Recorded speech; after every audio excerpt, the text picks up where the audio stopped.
bonsoir, bienvenue dans ma page Chrisley Création, bienvenue dans À deux pour vrai. On va parler des différences des besoins d'amour ici, des différences des besoins affectifs et les différents de langage d'amour. On s'aime beaucoup, très fort, mais il arrive qu'on ne se sent pas aimé. Et pourquoi selon toi? Parce que l'autre nous donne de l'amour, mais pas dans le langage qu'on comprend, pas dans le langage qu'on voudrait. Donc toi, est-ce que tu connais les types de langage d'amour? Hein? Alors, premièrement, il y a des paroles valorisantes. Oui, ces personnes-là ont besoin d'entendre des mots. Pas juste une fois par année, là. Des mots, souvent. Ces gens se sentent aimés quand tu leur dis, par exemple, « Je suis fière de toi, tu sais. Oh, wow, tu es belle, chérie. Tu es beau, mon amour. Merci pour ce que tu fais pour nous. Tu sais, quand tu es là, je me sens en paix. J'aime ça quand tu es là. » Alors, même une petite phrase peut nourrir leur cœur pendant toute une journée. Ce qui dit, alors toi, attention à toi, parce que si toi, tu es quelqu'un de froid avec les mots, ok? Donc, tu n'aimes pas t'exprimer. Donc, l'autre personne, qu'est-ce qu'elle va penser? Elle va penser, oh, ce garçon-là, elle n'est pas intéressée, hein, parce qu'il ne dit rien de sensuel. Même si toi, ok, dans ta tête, tu es intéressé, tu l'aimes énormément, mais le fait que tu la fréquentes, ok, elle a besoin d'entendre des paroles valorisantes, donc elle peut ne plus être intéressée. Tu comprends? Some people need words. Words give them emotional energy. Yeah. A simple, I'm proud of you, can heal their hurt. Silence can hurt them deeply. So they feel love through affirmation. Il y a d'autres personnes qui aiment des moments de qualité. Ces personnes-là, elles veulent plus, ce qu'elles veulent plus, c'est ton temps. Pas juste être là dans la même maison, non, ou que chacun sur son téléphone. Non. Ces gens-là, dont leur langage d'amour est le temps de qualité, ils veulent marcher avec toi, parler avec toi, rire avec toi, manger ensemble, sentir que tu es présent mentalement. Tu comprends? So, tu peux leur acheter des cadeaux. Mais si tu ne passes jamais du temps avec elles, elles vont se sentir seules quand même.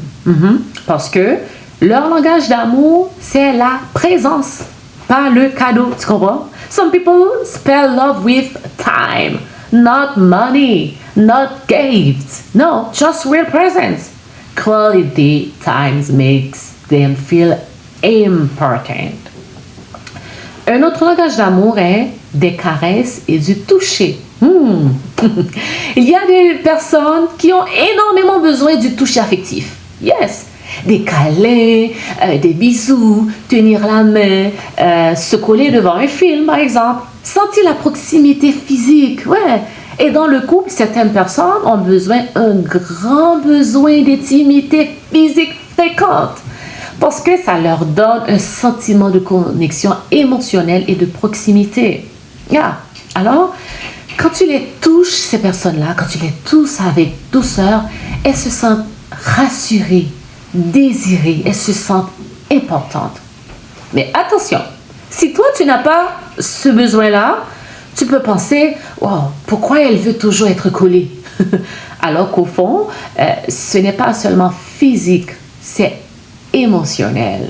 Yeah. Donc, notre prochain langage d'amour, c'est des services rendus. Des services rendus. Certaines personnes se sentent aimées quand tu les aides concrètement. Par exemple, réparer quelque chose, faire la vaisselle de la maison, oui, préparer un repas, déneiger la voiture, ou encore aider avec les enfants, aller acheter quelque chose pour elles. Donc, pour ces personnes, les actions parlent plus fort que les mots. Tu comprends? Tu peux dire à ces gens-là, je t'aime toute la journée. Mais si tu ne fais jamais rien pour alléger leur charge, elles vont se sentir seules. Oui. Donc, d'autres langages d'amour, c'est des cadeaux et attention. Certaines personnes aiment les petites attentions. Oui. Pas forcément des cadeaux chers. Non, pas ça là. Mais une fleur, un petit chocolat, une cravate, une note écrite à la main, par exemple. Ça peut être un café, acheté sans raison, laisser un message surprise. Donc, pourquoi? Parce que pour elle, ça veut dire, chérie, j'ai pensé à toi, tu sais. Et ça touche profondément leur être, ça touche profondément leur cœur, oui. D'autres personnes, leur langage d'amour, c'est la sécurité émotionnelle. Alors, ces personnes-là ont surtout besoin de sécurité émotionnelle. Elles ont besoin de se sentir que tu ne vas pas les abandonner, que tu ne vas pas les humilier, que tu peux les écouter calmement. Ces personnes-là peuvent parler sans peur. Ce sont des personnes qui souffrent énormément des cris, des menaces, du silence froid aussi, des insultes, des jeux psychologiques aussi. Elles veulent un amour stable, ok? Some people need emotional safety the most. Yeah. They need calm communication. They need reassurance. Love must feel safe, not scary. Emotional peace is a real need. Yeah. Et notre dernier langage d'amour, c'est de la liberté et d'espace. Alors, ces gens-là, ok, ils ont besoin d'espace. Pas parce qu'ils n'aiment pas parce qu'ils respirent, pas parce qu'ils veulent se débarrasser de toi. C'est juste que ces personnes-là ont besoin parfois d'être seules, de réfléchir tranquillement, de sortir un peu, de faire leurs activités, tu comprends, de retrouver leur énergie mentale. Et si tu les étouffes constamment, elles vont se sentir prisonnières. Alors que toi, tu pensais juste aimer fort, right? Mais tu peux aimer une personne profondément, mais la personne ne comprend pas. Parce que ce n'est pas son langage. Et beaucoup de couples vivent exactement ça émotionnellement. Yeah. Ils aiment sincèrement, ils aiment profondément, mais dans le mauvais langage affectif, si je peux dire. Maintenant, je vais prendre des mises en situation pour que tu comprennes, ok? Il y a un mari qui parle et puis il dit je ne me sens pas aimé dans cette relation, moi. Je me sens vide émotionnellement. Écoute, tu ne me parles jamais avec respect, avec douceur. On ne se connecte plus. Puis, la femme lui dit comment ça, tu te sens pas aimé, toi? Je fais tout dans la maison. T'es sérieux? Je nettoie tout le temps la maison. Je fais les courses, je m'occupe des enfants, je suis toujours belle. Tout le monde me dit que je suis toujours belle. Je prépare les lunchs. Je suis toujours là pour ta famille. Écoute, la maison est toujours propre. Et elle a raison. Mais lui aussi, il a raison. Tu sais, il a raison. Hein? Parce que ce qu'elle donnait, elle donnait de l'amour dans son langage à elle, tu comprends? Qui est rendre service. Mais lui, son besoin principal est la connexion émotionnelle. Il veut une femme, il veut quelqu'un pour parler, pour rire, pour se sentir désiré, pour être écouté, entendre. Et il veut aussi entendre des paroles affectueuses. Donc, pendant que sa femme disait « Regarde tout ce que je fais pour toi », lui, intérieurement, il se sent toujours seul quand même. Mais oui, ces genres de malentendus détruisent beaucoup de couples.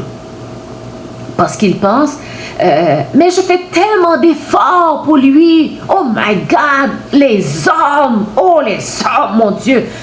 Mais parfois, hein, tu donnes à l'autre ce que toi, tu aimerais recevoir. C'est ça le problème. Pas ce dont lui, il a besoin. Je vais prendre l'exemple d'un arbre, des arbres, ok? Tu sais, il y a différents types d'arbres. Il y a des arbres qui ont besoin beaucoup d'eau et peu de soleil, comme la fougère. Il y a d'autres plantes, ok, qui aiment beaucoup de soleil direct et peu d'eau, comme l'aloe vera. Alors, imagine que tu arroses énormément l'aloe vera, ok? Mais cet arbre-là avait surtout besoin de soleil. Puis tu vas dire, mais pourquoi c'est mort? Pourquoi cette plante est morte? Oh, je lui ai donné beaucoup d'eau là. Je lui ai donné beaucoup d'eau. C'est ingrat.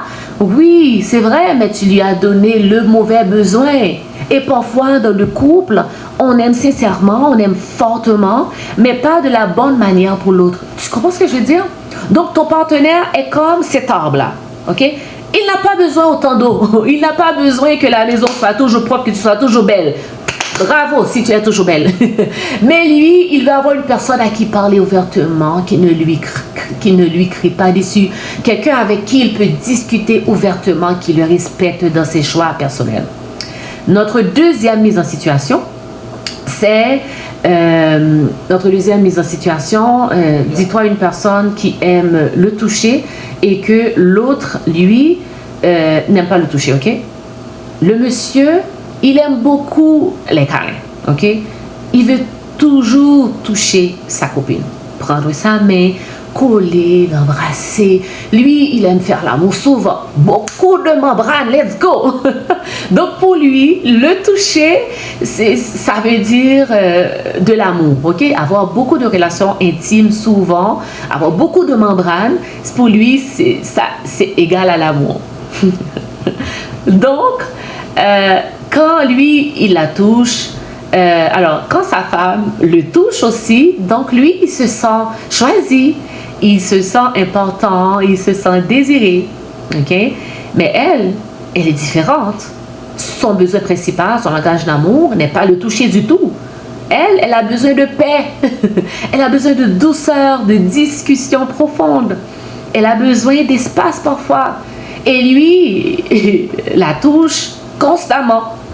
Plus son copain la touche, plus elle se sent envahie.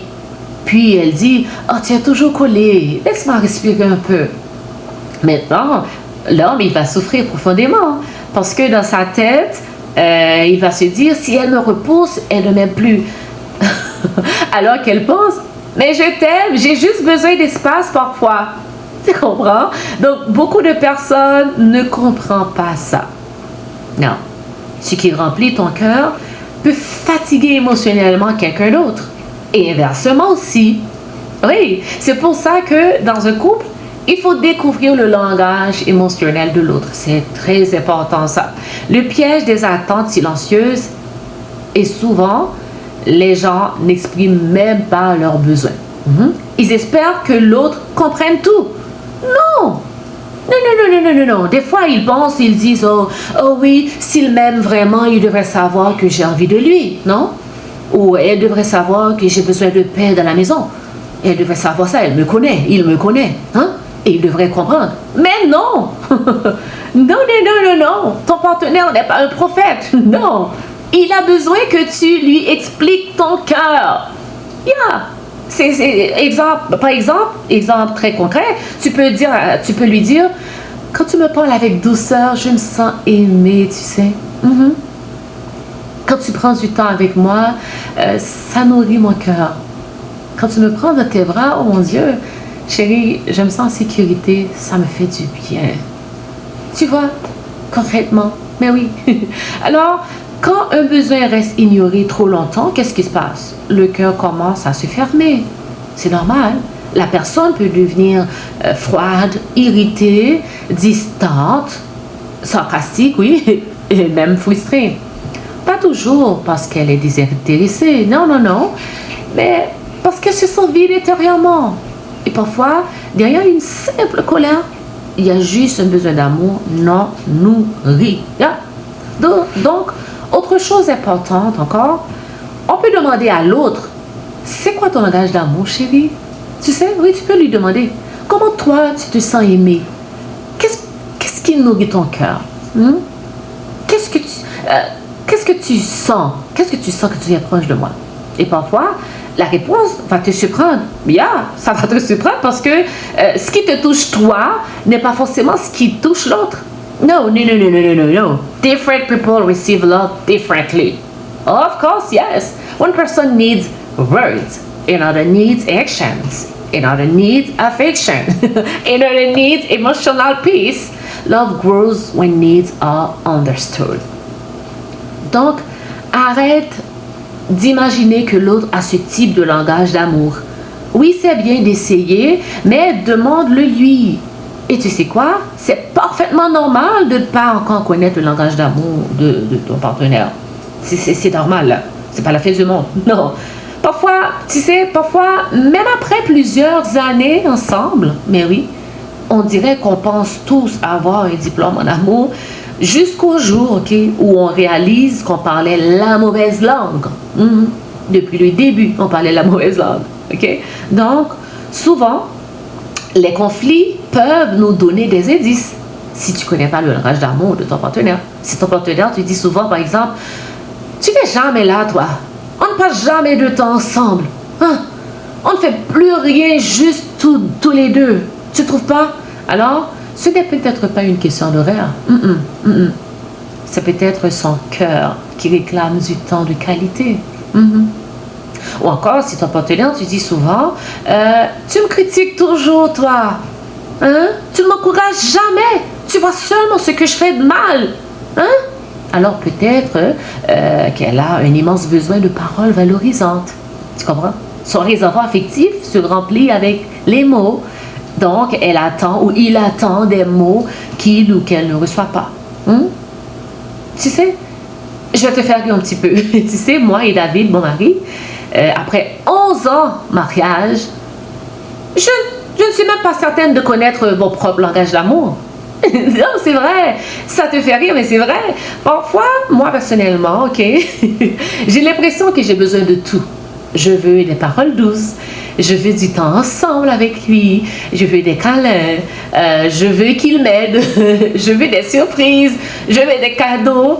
Donc, c'est comme si je veux tout le forfait complet, alors. Tu sais, un jour, je disais à mon mari, j'ai dit à David, mon mari, j'ai dit, chérie, pourquoi tu attends toujours ma fête ou tu attends la fin de l'année pour me donner un cadeau? J'aimerais ça parfois que tu arrives à la maison avec une petite surprise, chérie. Je sais que j'aime les produits pour les cheveux, donc achète-moi des produits en surprise, des petits chocolats, des pistachios. Tu sais que j'aime les chaussures. Tu sais ce qu'il m'a répondu? Il m'a répondu très sérieusement. Mais chérie, on a un compte conjoint, non?